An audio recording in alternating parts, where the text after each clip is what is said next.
Hello అందరికీ, ఎలా ఉన్నారు? బాగున్నారా? నేను చాలా బాగున్నాను.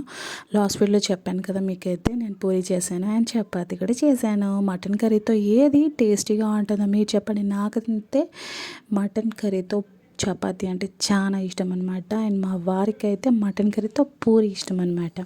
అండ్ మీ ఫేవరెట్ ఏంటి మటన్ కర్రీతో అని అయితే చెప్పేసేయండి. అండ్ చాలా టేస్టీగా అయితే ఉంటుందంట. నాకైతే అందుకో చపాతీనే బాగా అనిపిస్తూ ఉంటుంది.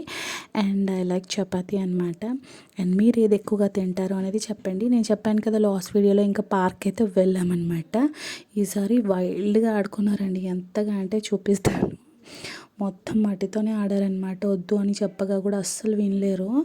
ఇక్కడ చూడండి, మొత్తం మట్టితోనే ఆడారు. తర్వాత రిటర్న్ అయ్యి ఇంకైతే స్మార్ట్కి అయితే వచ్చేసామన్నమాట. సరుకులు అయితే అయిపోయినాయి. ఈసారి కొన్ని తీసుకున్నాం, ప్లాన్ వేసుకున్నాం అనమాట. కరెక్ట్గా తీసుకోవాలి, కొన్ని తీసుకోవాలి అని చెప్పేసి మా వారైతే షాక్ అయ్యారు. నువ్వేనా ఇంత తక్కువ తీసుకుంది అని చెప్పేసి.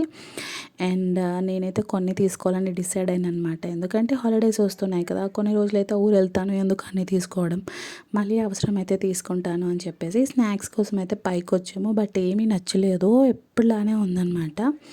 అండ్ బిస్కెట్ అయితే తీసుకున్నాడు మా వారు. చాలా డేస్ అయిపోతుంది, తీసుకో అనేసి అంటే ఓకే అని చెప్పేసి ఒకటి తీసుకున్నాడు.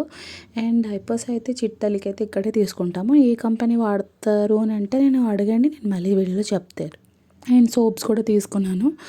ఇంకా చూసాం చాలా, కానీ ఇంకా అంతగా తీసుకోవాలనేది ఏమి అనిపించలేదు ఈసారి, ఎందుకో తెలియదు మరి. మేబీ హాలిడేస్ ఎఫెక్ట్ ఏమో. మీరైతే లైక్ చేయండి, షేర్ చేయండి, కామెంట్ కూడా చేసేసేయండి. అంటే ఇది ఎక్కడో తెలిస్తే కామెంట్ చేయండి. బాయ్.